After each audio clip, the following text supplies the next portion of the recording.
Okay, you are live. Good evening. I would like to call the Reimagining Public Safety, Accountability, and Transparency Working Group Committee to order tonight. Um, can I have a motion to approve the minutes of the October 28th meeting? So moved. Do I have a second? Second. Thank you. All right, so move. The meeting minutes are approved, if I can get my tongue to function correctly. Before we get started, and I'm going to let Shamus introduce all of our guests, we have a really, really good list of people who are going to speak this evening. And I'm going to let him do the honors of that. But before we do that, I would just like to have a moment of silence. We lost one of our men in blue over the past weekend in the name of Kenny Jones. So can we just bow for a moment of silence for our man in blue?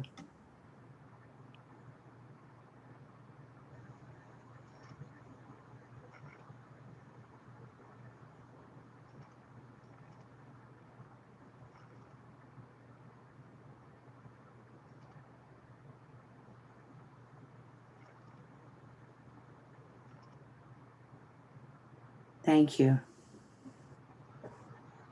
It's important that we honor our men that are on the front line for us in the city. And Kenny was an example of how we should treat one another as human beings and citizens, of this city. And for that, I just wanted to just talk about it just for a minute. He was he had been on the force for since 1994, was it? So that's a good stint that he did, and there was nothing but wonderful things that were said on his behalf. So thank you for sharing in that moment of honoring him in a moment of silence.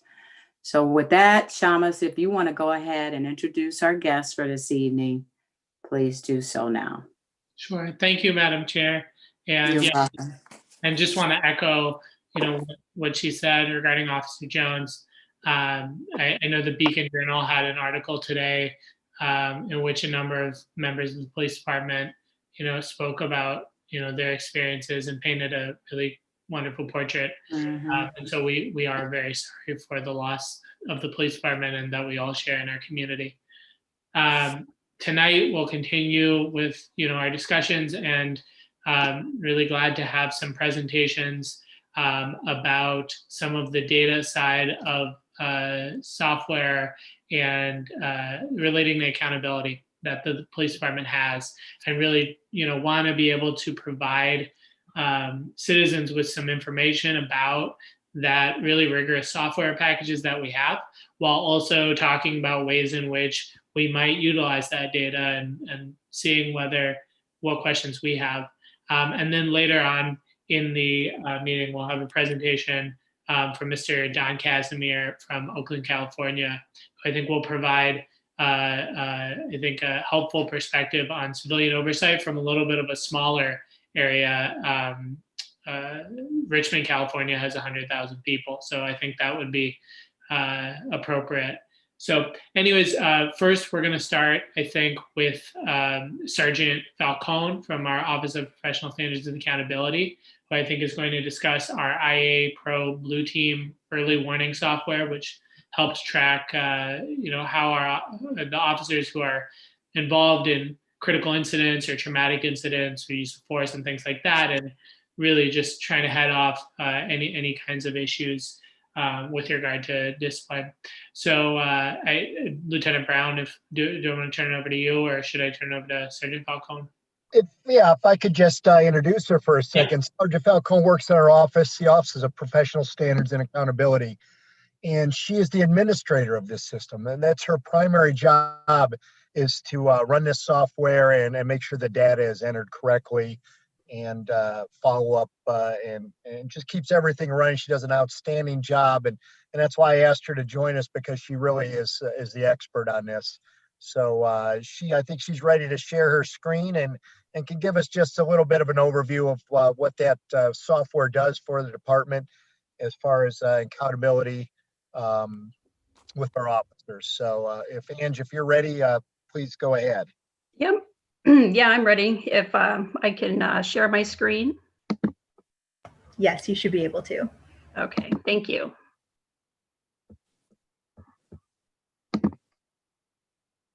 Okay, so tonight I know that in the past you guys have heard the terms IA Pro and Blue Team. So you may not know exactly what those programs do. So hopefully tonight I can shed some light on these programs and give you a better understanding of them. Now, IA Pro is a program that stores all the reports created in Blue Team. So it's a case management system. Blue Team is the companion product for IA Pro, which, like I said, is the case management software system used by professional standards.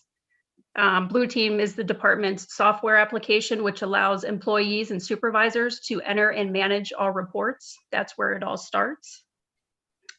And once an officer creates a report in Blue Team, they have the ability to forward it up the chain of command, and there it gets to the supervisor and it waits a review and a approval. So I'm going to start with Blue Team since that's where it all begins.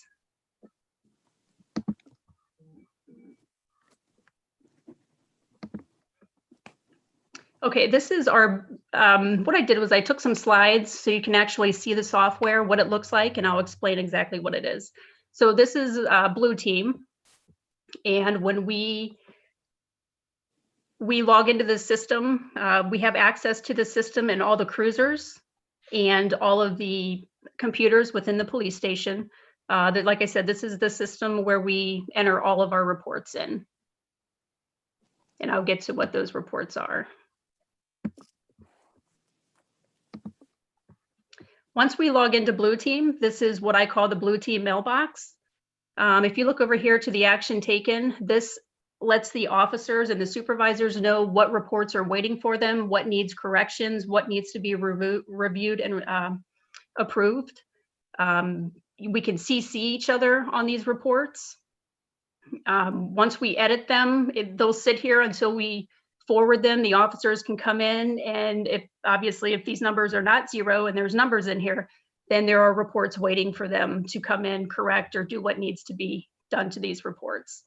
If you look here at the folder, this here is where we actually start the report. You click on that and it'll pop up all the reports that are available, and we'll choose one, and I'll show you guys that in a minute.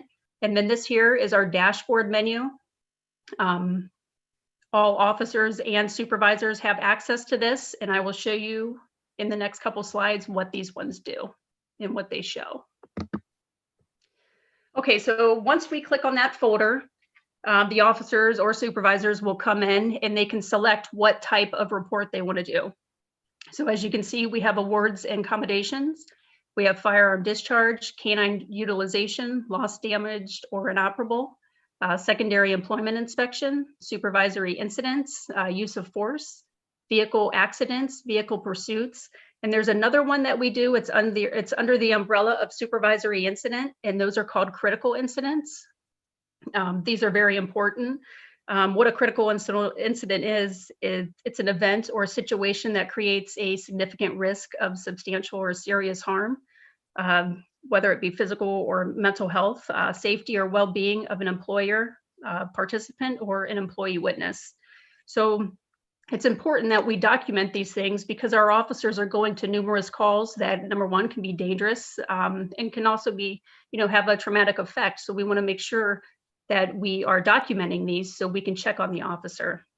And some of these calls, they can be a fire fatality, cast casualty event, officer involved shooting, providing aid to a coworker or a relative, a child death, serious injury, or a line of duty death. So these are all these calls that are critical, traumatic, and we just want to, check on the officer to make sure that they're doing okay.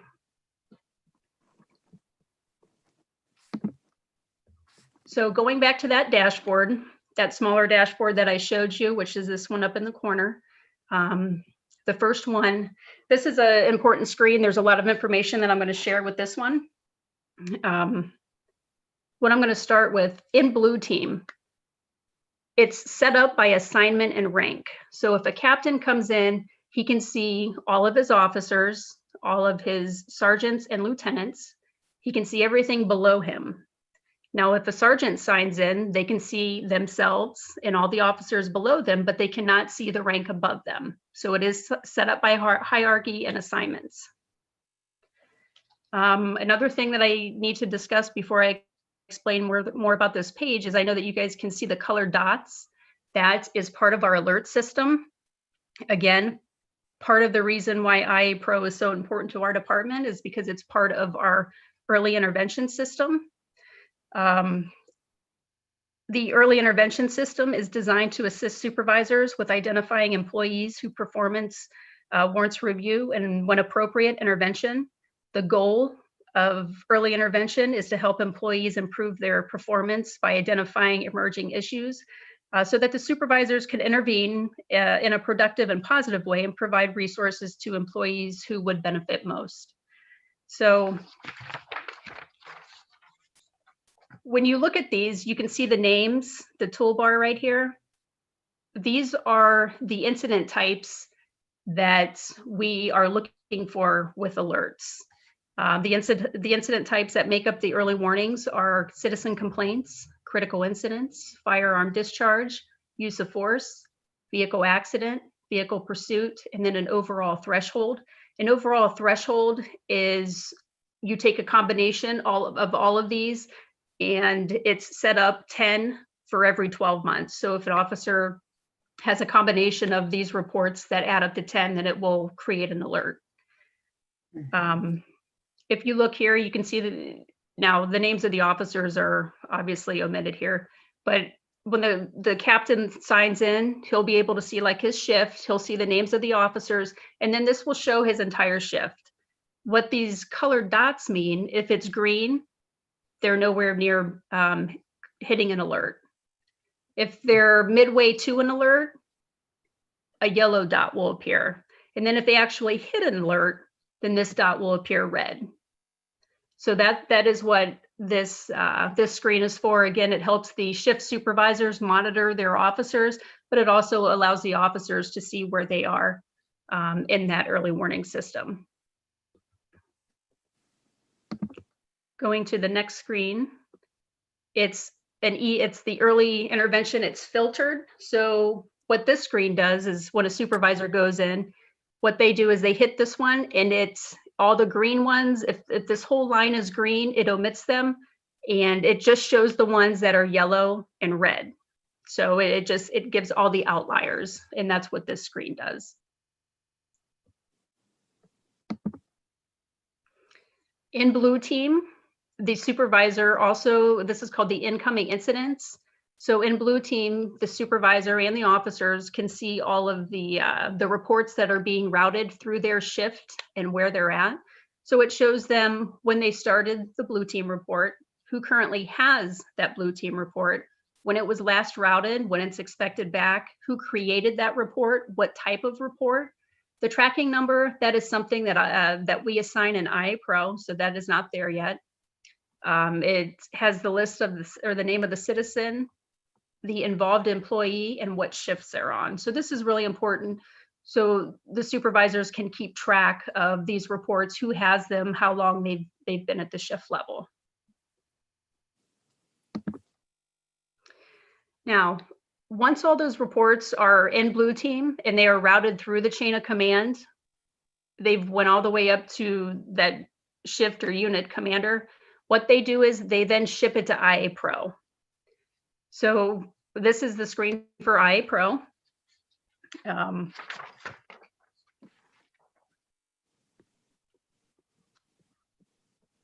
Once we sign into that, all those reports that were then shipped into IA Pro, they rest in it's called a Blue Team bin. And this is where myself and professional standards and patrol ops We are the ones who actually go over these reports and give them final approval to actually accept them into IA Pro. So out of all these reports that we mentioned, patrol ops, they are in charge of vehicle pursuits, vehicle accidents, lost damaged property, and firearm discharge. And then professional standards, we handle the critical incidents, all the citizen complaints, the use of force, all of the internal investigations, secondary employment, canine utilization, and then the awards and accommodations.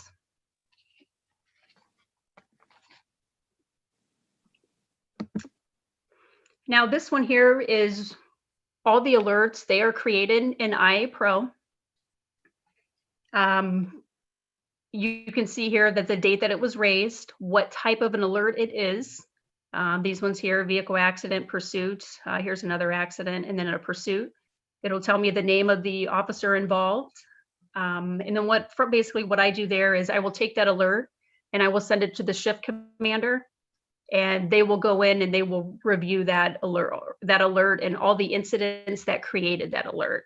And then, you know, it's investigated at the shift level. One of the things that IA Pro allows us is it's basically a database. Before, all of these reports were, you know, either Word documents or paper reports, but now all of these reports that we're now entering, they are now stored in a case management system. So they're all in one place. So if I go in and I look up an officer's name, I can see all the reports that they have created, and it's in there. And the one that is in here now is like, it's blue. That means that it's still in blue team, being created and passed through the chain of command and investigated by the supervisor. So this is a bonus. Like I said, we can go in, look at all the officers and see all the reports that pertain to them as an involved employee. Another thing that IA Pro allows us to do is it graphs some of the data that is in there. So we're able to, you know, extract data into charts and different types of graphs.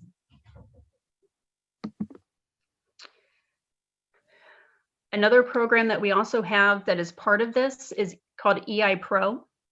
One of the things that EI Pro allows us to do is all of these reports that are created in Blue Team, they're stored in AI Pro or IA Pro. So they're no longer in Blue Team. Like I said, Blue Team is just a reporting system. IA Pro is where everything is stored. Now, when that alert comes in and I send that out to the supervisors, they can then go into EI Pro.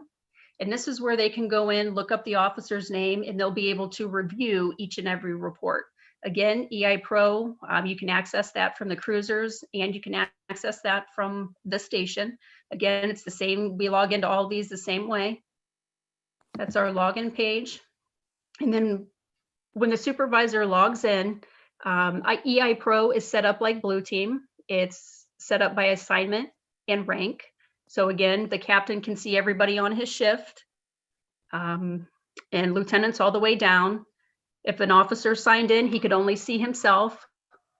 If a sergeant signed in, again, he can only see himself. He cannot see another sergeant. He cannot see anybody above rank of him, but he can see anybody below him. So when the captain signs in, everybody who is assigned to his shift or her shift, they would be able to log in, see everybody on their shift. And what this is, it's called a peer analysis. Every report that we enter, that's what this is, the little initials. This would be administrative investigations, use of force, vehicle accidents, vehicle pursuits, and then it shows how many that they have entered. Now, you can set different dates. I have this going back 2 years prior. So if the supervisor went in, he could see vehicle pursuits. This officer has 4. He would click on the 4, and that would bring up every supervisor or every vehicle pursuit in that investigation. So they have access to go in and look at every investigation, every report created by that officer. You can see that the one is yellow. The higher the number, it shows them being an outlier because this one has more than the other ones that are on the screen. So it'll get brighter and brighter. So when that supervisor does log in, if they're just logging in just to look or scan, they would go directly to that one because that's telling, you know, the supervisor that there's a little bit more there. There's more reports there, so they can go there and look through that. So again, all the officers on that supervisor shift would appear under their purview. Another thing that EI Pro does, it breaks things down. You can see types of force analysis. So again, supervisors can only see their officers or detectives. This one here is showing use of force types. So they can come in here and see that, you know, this officer, he's used body weight 3 times. The taser, electronic control device, he's used that 1 time. And again, every screen, if there's an outlier, it'll start to get a little brighter. So it just kind of breaks it down a little bit for them. Up here, you can go in and you can go directly to that officer, type their name in, and then it'll extract that information. You can set different parameters for the dates. Like I said, I have it going back 2 years. That supervisor can go back even further, or he can set it to 1 year. And another thing that it does peer analysis by incident type. So it can bring up citizen complaints, critical incidents, and it can, you know, it can pull up any incident that we are putting in Blue Team, and it will just kind of break it down. So they can see, instead of looking at all those little squares, it'll just break it down and put it in a kind of like a log format for them. So this is EI Pro. It just kind of breaks everything down and allows the supervisors to go in and look at those reports. So just to rehash it all out, again, Blue Team is just a reporting system. Nothing is stored in Blue Team. Once it goes through the chain of command, it goes up to IA Pro. Again, there it waits for a final approval. And then myself, Lieutenant Brown, Lieutenant Fight, we will approve those and accept them into IA Pro after we sign it a tracking number. And then, like I said, with the alerts, we can send that information out, and everybody from supervisors to officers, they can go in EI Pro and they can look at all those reports. All that information is stored into EI Pro. So that pretty much sums it up on how Blue Team feeds into IA Pro and how EI Pro extracts all that information and allows the supervisors and officers to review their information. Thank you, Sergeant Falcon. Yep, I hope that just kind of seeing the programs, what it looks like and what information is available. I hope that helped you guys kind of understand the software and what it does for our department and how it helps us track things.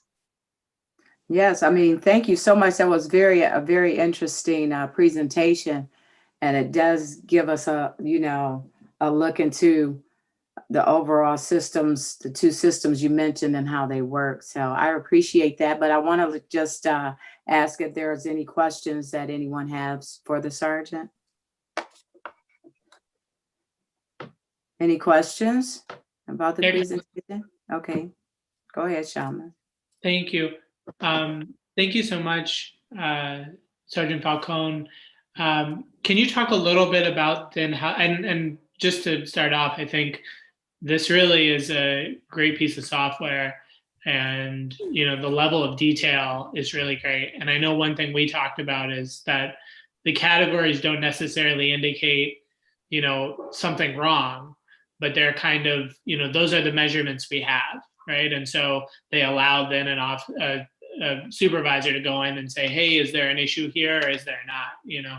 So I wanted to be clear about that. But can we talk a little bit about what happens once a supervisor looks at that information? How then does it fit into the early intervention system? Yeah, and you are right. When you came to the office and I went over this system with you, we did talk about the thresholds that we set for each incident type. And just because an alert is created, it doesn't mean that that officer has done anything wrong. You know, it just means that the officer had that many uses of force within 12 months. But, you know, a lot of factors could factor into that. You know, the officer could work a busier district or, you know, a busier car. It does not mean that something is wrong. And I'm glad that you brought that up. And then once a supervisor, is looking at something, then, I know there's an early intervention policy. How does that, if someone hits a red threshold, is something triggered? Is there a discussion with the officer? Is there a review? Is there, reference to ease at work? What are the outcomes that we use this software for? Yes. Once an alert, like I said, once an alert is triggered, I will send that information to the shift commander, unit commander, and then they will assign it to a supervisor to be investigated. What that supervisor will do will go into EI Pro, and he will pull up all the reports pertaining to that incident type, and then he or she will review that, just to make sure that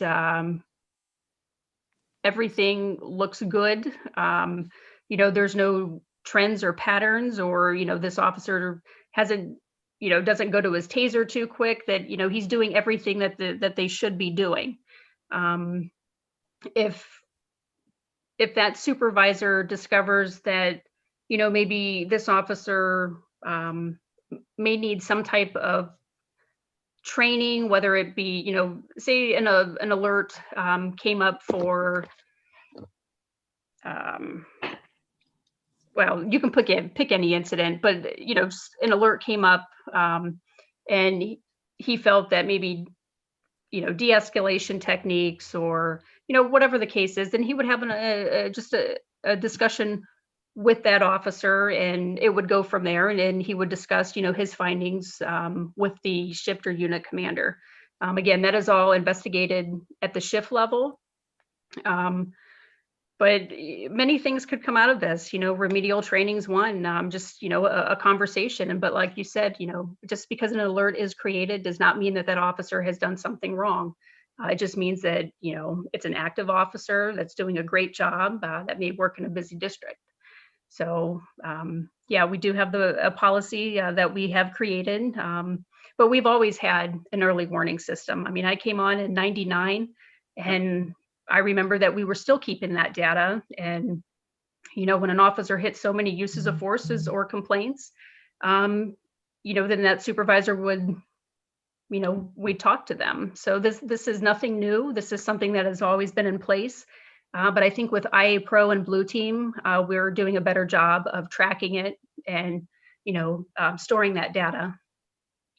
Thank you so much. I mean, the last just kind of comment that I had, and I'll turn it over to others, is just that, I really like the ability to spot these kinds of trends, and certainly acknowledge that you've had this kind of function for decades. But I think that having it in this digital software really allows you to spot trends. And I know that one of the things we talked about when I came into the office was that, we've talked about, Mr. Young and the auditor's position. And it seems like, part of his role can be, as someone who's reviewing things, can also be to spot trends. And so I know there's a couple different pieces of software here, and also different levels of access. But I would like it, one of the things hopefully we'll talk about, going forward, is if there is an ability for him to have access to EI Pro, or some kind of access to the system, so that he can help assist in spotting trends that maybe he's aware of something that, the rest of the department's not aware of. So that was one comment that I had, but I'll turn it over to others.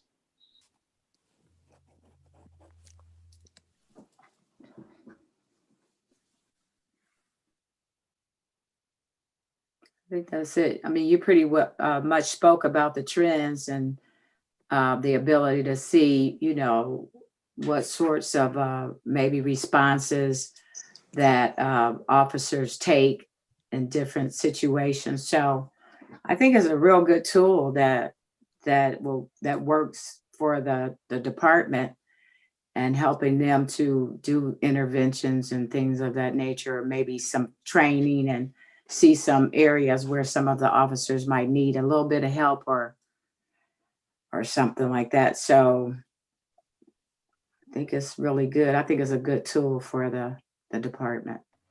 Thank you, Sergeant Falcon. Madam Oh, no Chair. problem. Thanks for having me. Yes, somebody raise their hand. Yes, Councilman Lombardo has his hand raised. Sorry, go Hi, ahead. thank you, Madam Chair. I just wanted to ask Officer, did you mention how old that system is and how long it's been in place? We started setting up the system at the end of 2017. So Blue Team was implemented at the beginning of 2018. Okay, all right, thank you. Let me know. And I just really quickly, not being super helpful, but want to give either of our interns an opportunity to ask any questions. yeah. I might be putting them on the spot, but if you have any questions, now's your chance. I was actually wondering if there's a specific reason that the alerts are dealt with at the shift level and not more so at your level.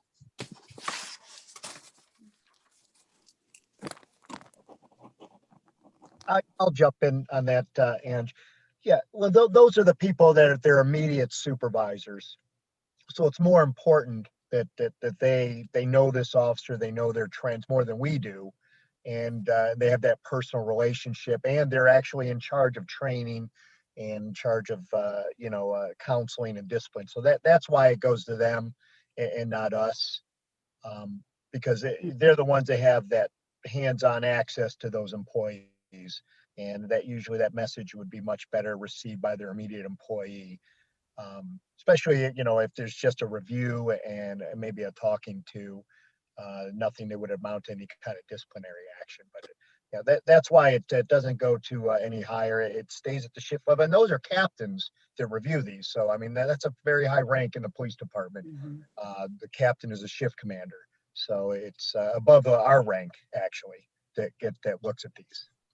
Lieutenant Brown, just to follow up on that very quickly, part of it seems to be though that I understand why it's handled at the shift level, but you guys are aware of it. You guys are sort of looking out for trends as well, and you might have a discussion with that shift commander and things like that. Is that right? Yeah, sometimes if we see some, I audit body worn camera footage, and if I see something, an issue, anything, I bring it to their attention, good, bad, or otherwise. Yeah. And so, yeah, it's, we work with these folks on a daily basis, and there's always a flow of communication with the goal of being, having the best department we can have for the citizens of Akron. Thank you. If we don't have any other questions. This is Phil. I have a question. Go ahead. I would like to know, is there provision in IA Pro that also monitors supervisors that are doing these investigations? In the past, I'm thinking of one supervisor that exonerated someone 44 times, I think that was. And is there something that's looking at the supervisors that are looking at these cases? You talked about the relationship they have with their officers, and sometimes that can be a problem. Well, that's it's a supervisor will complete his investigation, then that goes through his lieutenant and his captain, and then it comes to us. There are so many layers of oversight on use of force investigations and complaint investigations that if we see a problem with it, we've got no problem sending it back saying, hey, we don't agree here, and if there's any disagreement or whatever, then we notify the chief of police, and ultimately he'll make that decision, or the deputy chief will. So there's a lot of layers of oversight. So if a supervisor exonerates somebody and we feel that it's not appropriate, we will bring that to the attention of the shift commander first, and then if need be, up the chain of command. Then where does that show up on that supervisor's paperwork or on his report? What I'm trying to say is, who's supervising the supervisor? Well, if a captain or lieutenant thought that their sergeant did something wrong, they would complete a supervisory incident Blue Team, and then that would go up the chain of command. So that would also be documented. Logged? Is there Yes. paperwork filled out on that? And is that Would logged? be, yes. If there was an issue, it would be logged and would be entered in Blue Team and then ultimately to IA Pro. Thank you very much, Phil and Lieutenant Brown. I think now we will go to Captain Harding. Captain Brian Harding is in charge of the information systems side of the Akron Police Department. He has forgotten more information than most of us will ever be able to learn.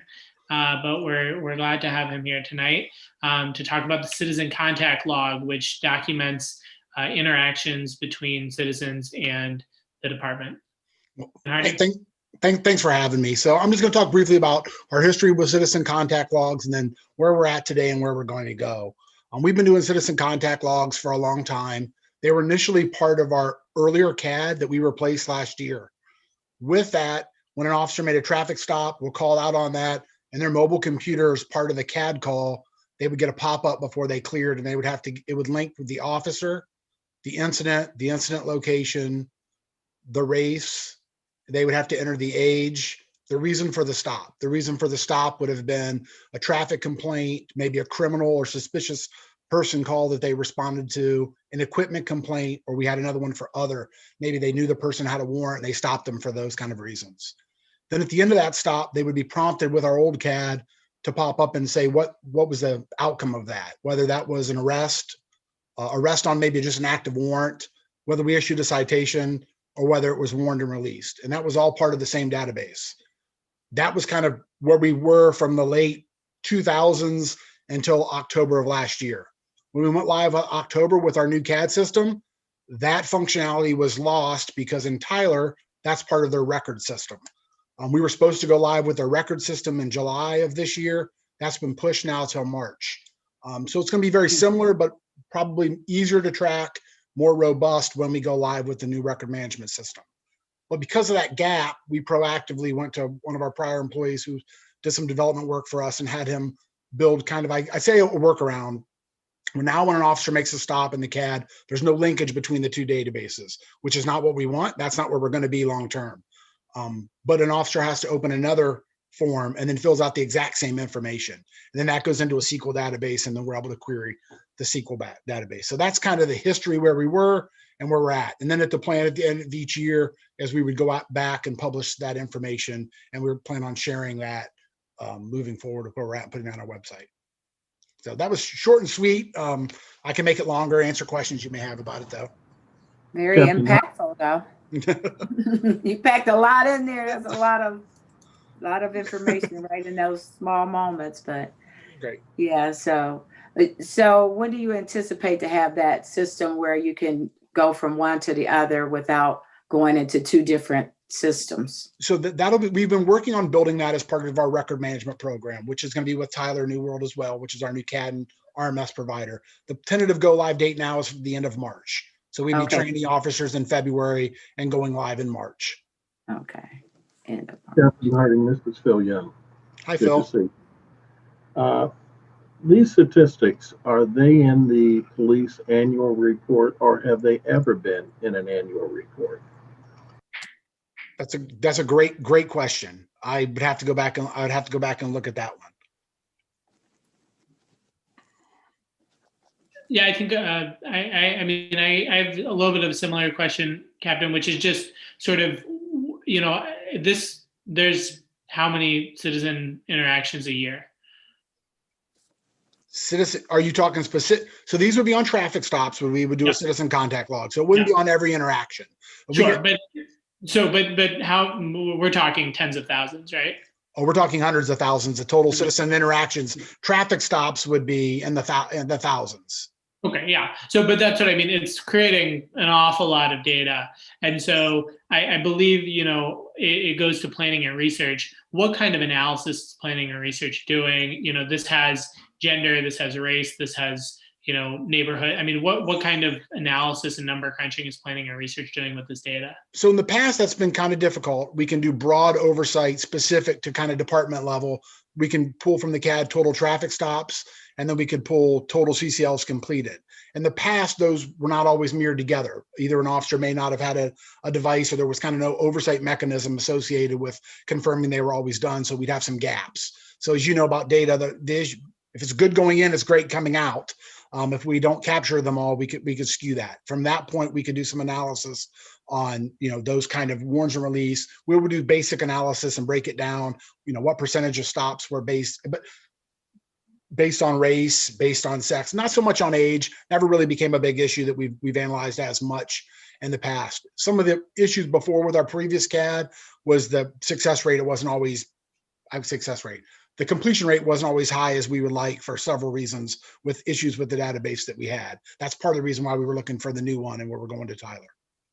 Okay. And I guess what kinds of conclusions have we drawn from this data, and how has it impacted the way we do policing? Has it helped change our practices? I think we've been pretty positive and transparent with what we've been doing as a department. We've been kind of on the forefront of looking at that information. We haven't uncovered any trends that were alarming in the past. Again, we've had a gap of about a year now for data, so we're gonna have to re-examine that at the end of this year. We're only probably gonna have about 5 or 6 months this year where we've had that database available again, and only for part of last year.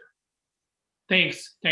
I guess just, a comment going off of that is that I know that, in the past, information on this has been provided to the Beacon Journal, has been provided to Kent State University. And, like IA Pro and Blue Team, I think that this is a really good piece of software in terms of accountability, just based on the amount of data that we're talking about. But I would like to see if we can, like Phil said, if there's some kind of, annual report where there's some of this data is shared, so that, the community can also say, I think this is where when we talk about building community trust, I think this is an opportunity that the community can say, wow, look at that. This is, men lie, women lie, numbers don't, right? And so I think getting some of that information out there really would be helpful in terms of, breaking down what barriers there are and maintaining the trust that, many of you have spent decades building.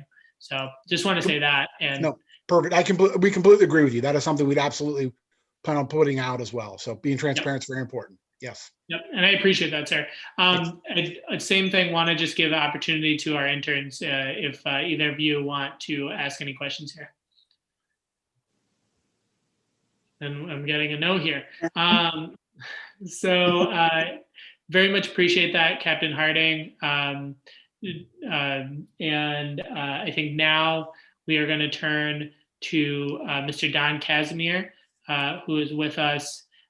He is with the city of Richmond, California, and is the confidential investigative officer, my understanding, and also one of the founders of the National Association of Civilian Oversight of Law Enforcement, who we have heard from several folks with NACOL over the course of our meetings these last few months, and I think have benefited from the input from other jurisdictions.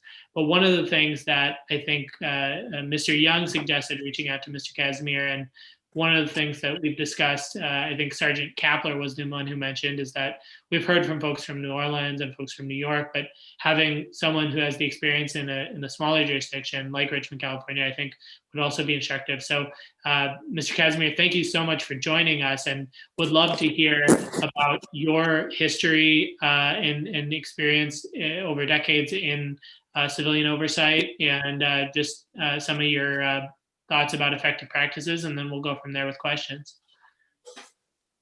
Okay, can you hear me okay? Yep. Yes. Hello, my name is Don Casimir. I reside in California, in Pinole, Northern California. I am happily retired after 34 years in police work and in civilian oversight of law enforcement. And so I don't know what specific questions you have for me, but let me just give you a brief overview of what has shaped my experience and where I am today. I started working as a police officer in Berkeley, 1968 to 1972.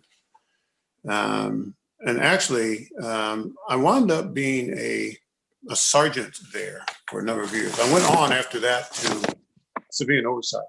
The city of San Francisco had an election, and they voted that a majority of citizens had no contact in the police department's ability to police itself. So they created an Office of Citizens Complaints. And so I went over there, actually left the police department and went over there and helped to set up the OCC in San Francisco. We replaced the Internal Affairs Unit. and handled all citizens' complaints. After a couple of years there, I went to the city of Richmond, California, where I helped to establish the police commission. And I was the first investigative and appeals officer there, and I worked there for, my goodness, quite a while. I'm looking at this here, from 1984 to Richmond. And I handled citizens' complaints. We had a police review board. I staffed that board. I did appeals and investigations for the city council and other city departments, and had an opportunity to do that. So that's Richmond Police. While I was at Richmond, I affiliated myself with a group of professionals, civilian oversight professionals from across the country, and eventually from around the world. And that's when the International Association for Civilian Oversight was established in Miami, Florida. That was about 1984. Purpose of that organization was to provide an area where professionals could come together and discuss police accountability, both police officers and civilian. And so we worked to that. I did that for a number of years. And then I moved on in 1994. After Richmond, I went to Sacramento. And while at Sacramento, I worked there for 6 years and helped to set up the Office of Public Safety Accountability for the city of Sacramento. In Richmond, I worked for the mayor of the city council. In San Francisco, I worked for our office reported to the police commission. And in Sacramento, I worked in the city manager's office and conducted external investigations on the Sac PD, Sacramento Police Department. In about we're going back in time here, my goodness. In about 1994, we started NACOL, the National Association for Civilian Oversight of Law Enforcement. I was on the founding board of directors and am a past president of the International Association. On the National Association, that started after a group of delegates from the US were meeting at an international conference, and we realized the United States has some very important issues to deal with when it comes to police accountability. And we want to be able to focus on the United States of America and all the police agencies in it. And so we did. So we established in 1984 the National Association for Civilian Oversight of Law Enforcement. And so I've been in this business for a number of years. I've had a chance to work in 3 different agencies in California, different sizes, large, medium, small. I've had a chance to found and to work with other founders of the International Association and the National Association. So this has been my life, my work life. And it's been quite a career, I tell you. So in any event, I'm glad to be here with you. I wanted to talk to you a little bit about my personal feelings on police accountability, personally what I feel. And this is based on lived experience, based on relationships with people on both sides of this issue. I think every law enforcement agency, every city needs some form of external accountability for police. Just a story. When I was in Russia in 1991, I did a panel on controlling the police, internal versus external controls. And that was one of the most fascinating things in my life, because I had a chance to talk to people from around the world and in Eastern Europe about this whole business of external controls of police. That's what we're struggling. One of the struggles that we have in 2020 here in the US, who's controlling the police? Who are the police accountable to? Now, listen, I'm a former police officer. I get it. I train police officers. I worked midnight shift. You know, I did that. And so I have an idea what police are going through, but I think it's important to believe that I think it can only enhance the reputation of a police agency in your jurisdiction or any jurisdiction to have adequate internal controls and adequate external controls. You know, and what do I mean by that? You know, I mean controls that emanate from people who are not part of the department. I'm not suggesting that anybody but the police chief should run the police department, but I am suggesting that there should be layers of oversight on police. Policing in this country is a very difficult proposition. And it was hard for me back in that day, which was so long ago. And I know it's difficult for you now with all the new challenges. And so we just have to figure out a way to have the appropriate level of accountability that works in your community, so that you can move forward. Now, I have to say also, I believe that the officer's name who you opened the meeting had passed. Is that Officer Jones? Did I get that correct? Yes, that's correct. Well, let me tip my hat to Officer Jones and his family, because I know that they sacrificed something here, and to the men and women who work in Akron. We salute you and we feel your grief. I lost my training sergeant when I was at Berkeley. I remember I'd been on there for 2 years and I buried my training sergeant, and it was difficult. So we know you're shouldering a heavy load. Thank you for doing it. But there are ways that we can work together in any community to make sure that the police department is at its absolute best, aware of and serving the needs of the citizens. And also we can make certain that that citizens are involved. There's community involvement or oversight. The word oversight should not be one that should cause people to fear, but it basically means somebody else is looking at you. Somebody else, you're accountable to somebody else besides just internal controls. That's all that means. And so my life has been this work. I have had the honor to have people who are in this business, civilian oversight, around the world. Stephen Tiro, a guy that I used to know in South Africa, he had to control the South African police. Imagine that. And so I had a chance to meet some fine people. So here I am with you. I am in support of Philip Young. He is a friend of mine. He is a member of the National Association for Civilian Oversight of Law Enforcement. He is a long time and well-respected member of our association. And so when he called me and asked me if I would just show up and respond to whatever you have, I was glad to do that on his behalf. He's a good man. And so that's me. If there's anything else you want to know, just ask away.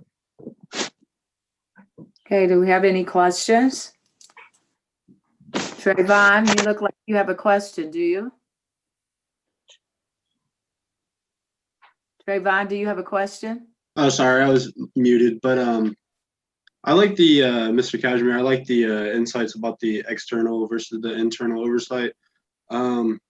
My question was more towards the police department and involving Phil Young. Like, what training would Phil Young have to, which is the police auditor, which would be external? What kind of training would he have to go through to get like body-worn camera footage, and then the access to the software that we went over today? Well, let me say this. I don't know what kind of training is required by Ohio. I don't know. But I do know that if you're going to work as an independent police auditor, there's some basic qualifications to do that. Those are spelled out on the NACOL website, where they talk about a whole list of qualities that should be in a candidate. But I think that it is important to talk a little bit about external controls in this case. I know you have internal controls in your police department, but I don't know that your police department gives information, reports, copies of photographs, video. I don't know what your relationship is there, but you need to look at that and make sure that accountability, external accountability, is open and that it's transparent with a capital T, and that people understand how it works, what it can do, what it can't do.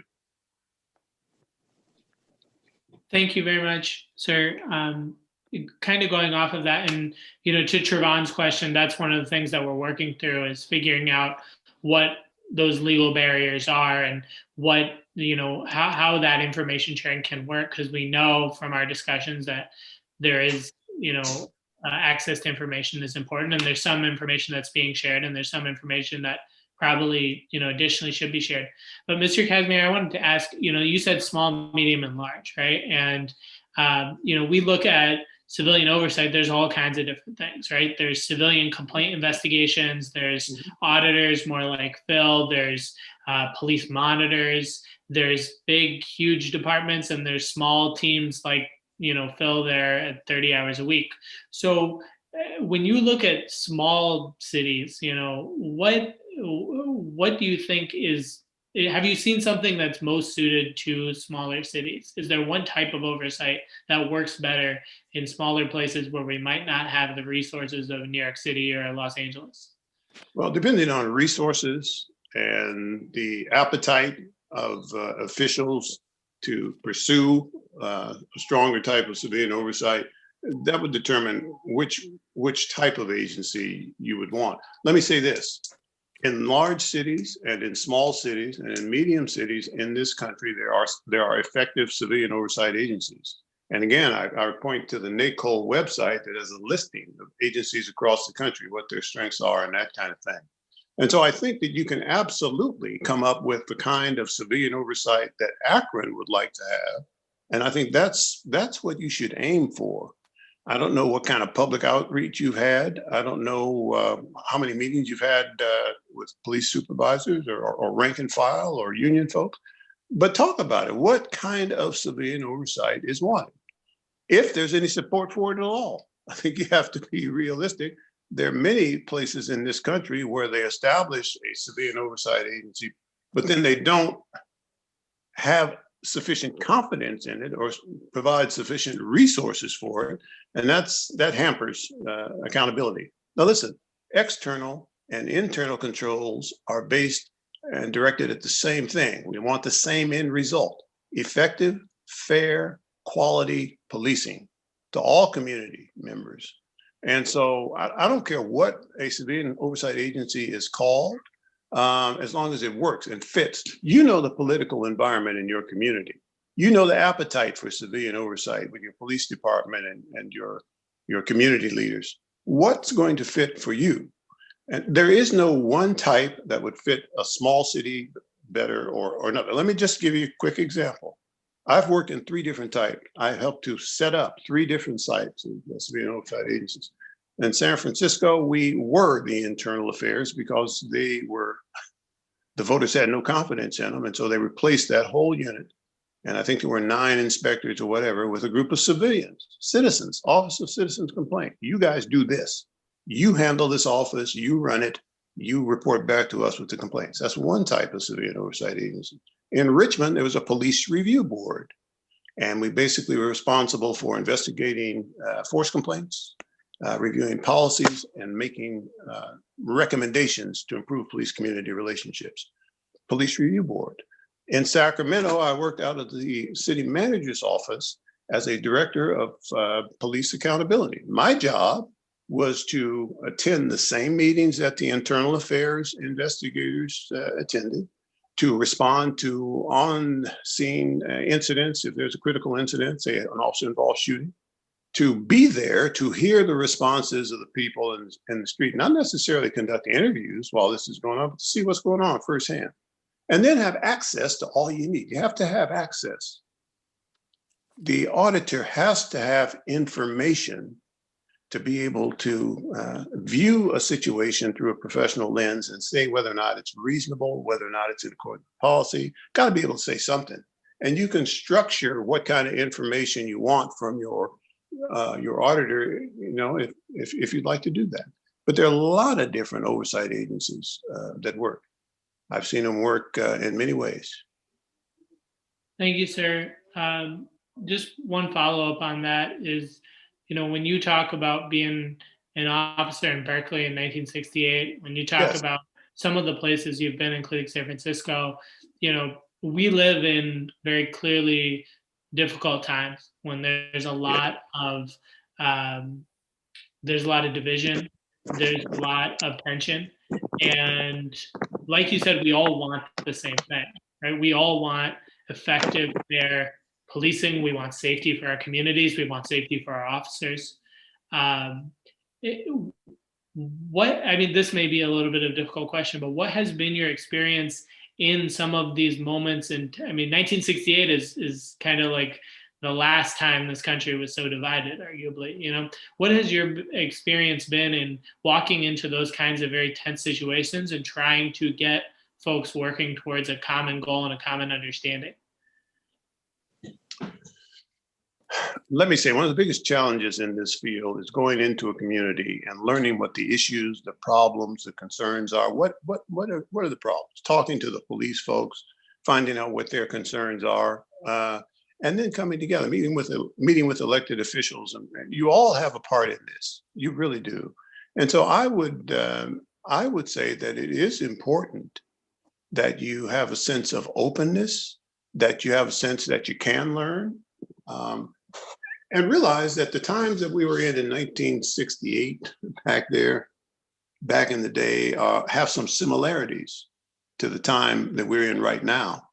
And some of the freedoms that we talk about enjoying. Everybody wants to be free, right? I want to be free to do this, free to do that. Yeah, but we have to take care of this government. And I'm not talking about a political party. I'm talking about preserve this union. And I don't want to go off on that one. But it is important that we realize that we need confidence in our police departments by all members of the community. You have to have confidence. And everybody can learn and everybody can grow. In my talking to police unions and police officers and police managers across the country, what I try to tell them, and there are many police chiefs that are very enlightened, and Chris Magnus out of Tucson, Arizona. Chris is a magnificent police chief. Bill Lansdowne, who was in San Diego, California, magnificent police chief. So there are some good ones, but you have to be willing to work with your community, know your community, and the onus is on leadership. Because I don't know anything about your police chief, or I can say this about him. About your police chief. I can say whoever your chief is, he has to have the respect and the discipline amongst his troops. He has to have the respect of the community and be familiar with the problems in the community and responsive to the community. And that's a good start. That's a good start. Now, listen, this can be done. When we established NACOL, we had many conversations about how hard it would be, because at that time, as you recall, there was still some racial strife in this country, a lot of stuff. And we had to come up with some solutions, which is the same thing we have to do now. So what am I saying to you? I'm saying communication is going to be key. If you want to commit yourselves to civilian oversight of law enforcement via the auditor, that's fine.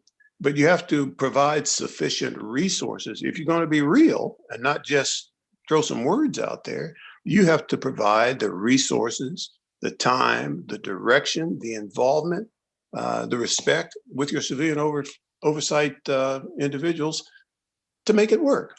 Respect on both sides. When I say we all want the same thing, let me just say this. I was surprised a few years ago when I started seeing the number of minority citizens being killed by police across the country. I mean, it got to the point you would look at that and you would say, again, under what kind of circumstances? And, having the background that I have, I just look at it, and I'm not going to say all cops that are involved in deadly use of force issues did something wrong. I'm not going to say that. But I say, my God, there was a wave.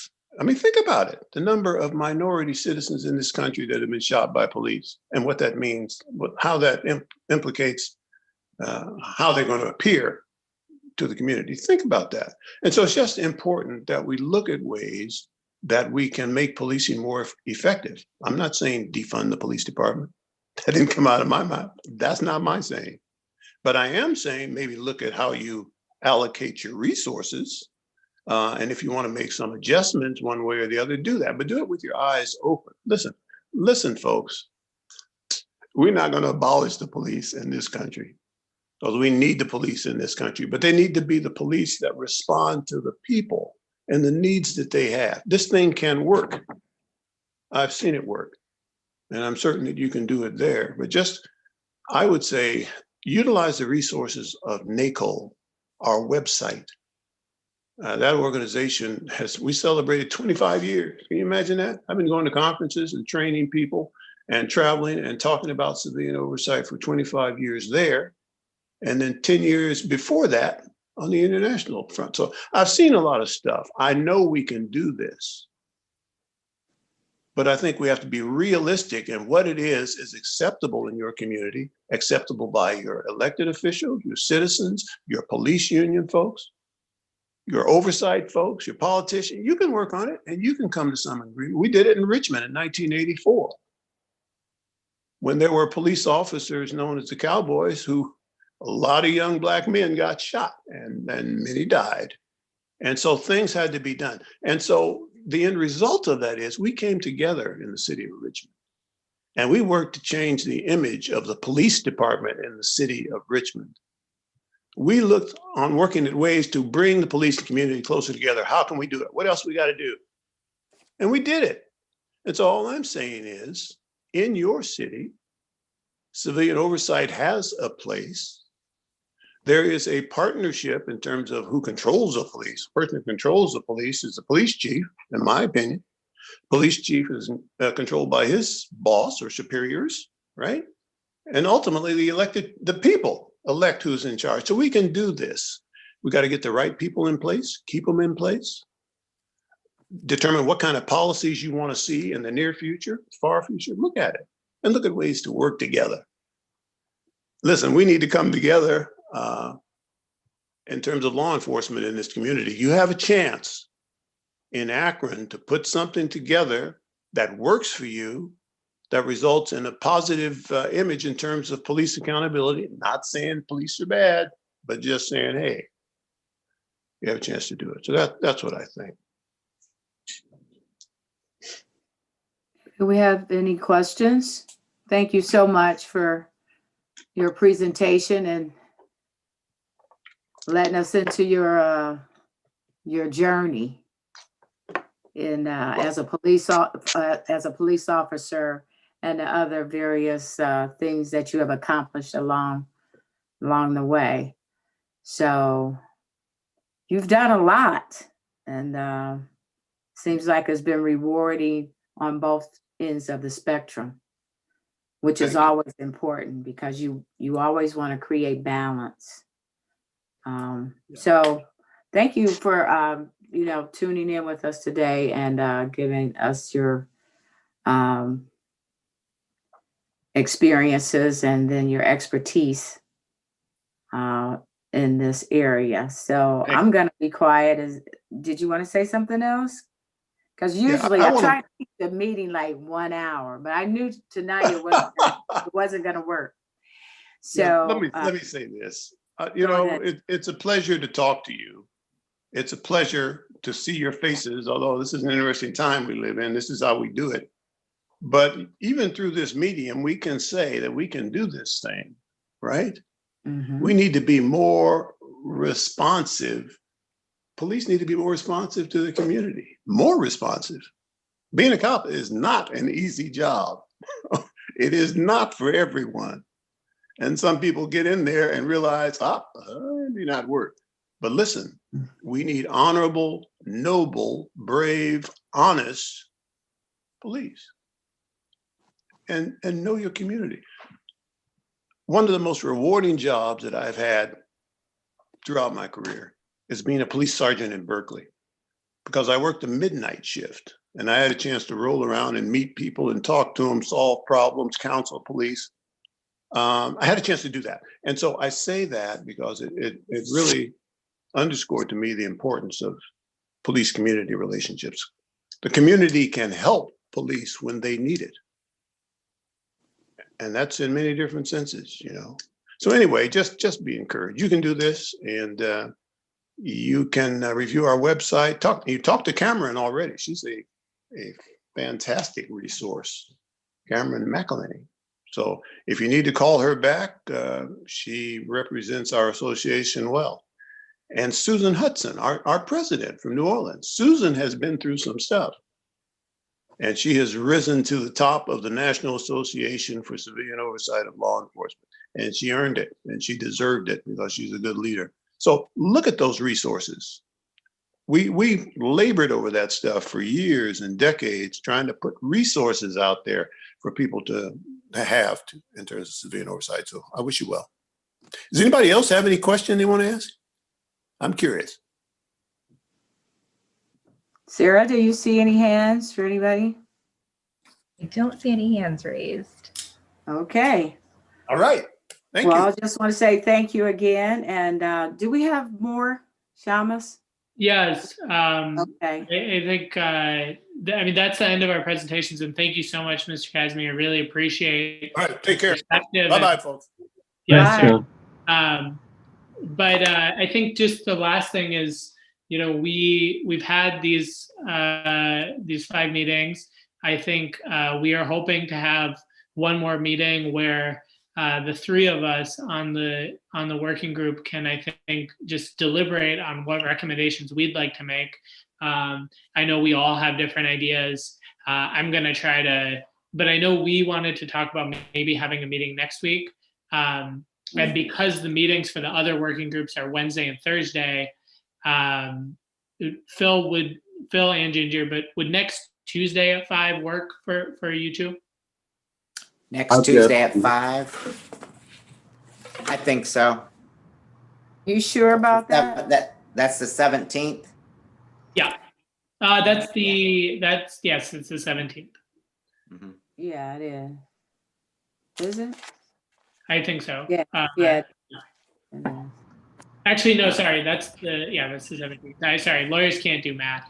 But what we'll do is we'll plan tentatively on next Tuesday at 5 p.m. And we'll just have more of a discussion. I'll try to circulate some ideas beforehand with everyone so that we can use that for our discussion. And certainly everyone should feel free to. And I think I also just want to end on the note of thanking our liaisons and our guests over the last 5 weeks. This has been a very collaborative process.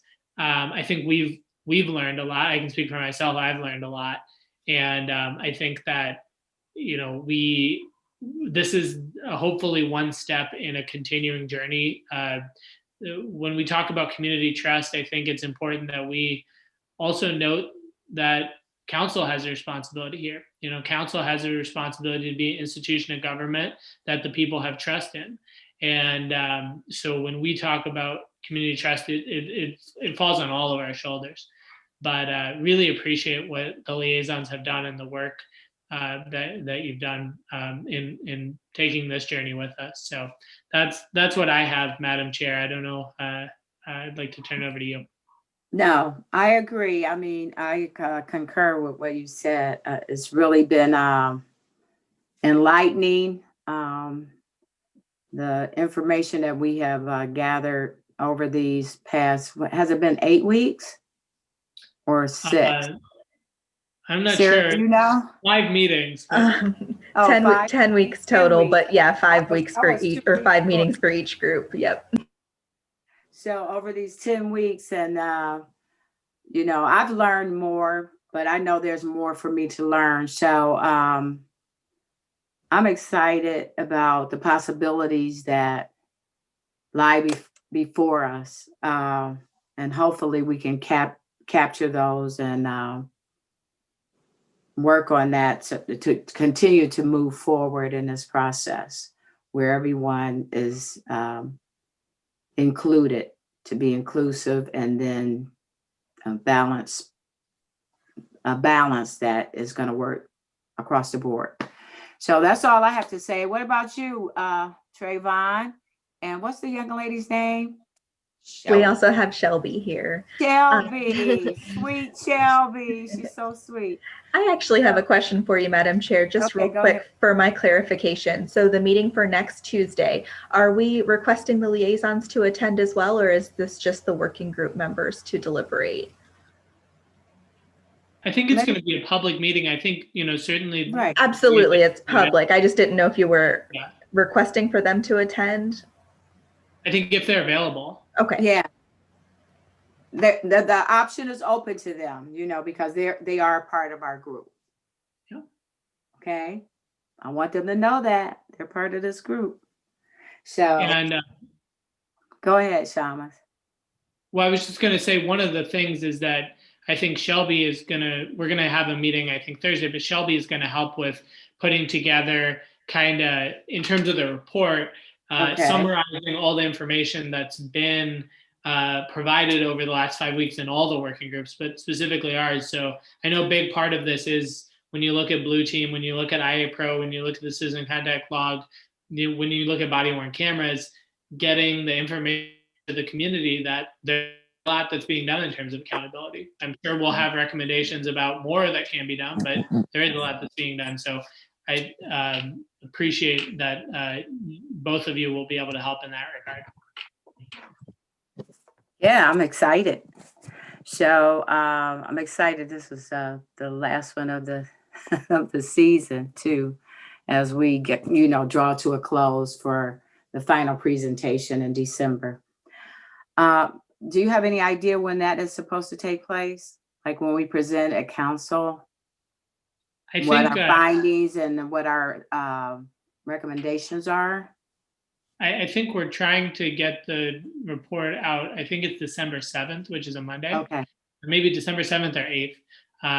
But I know we're gonna have the whole group is gonna come together next Monday during council to talk about what we want to do going forward, after December. So I think hopefully we can have that discussion amongst all of us.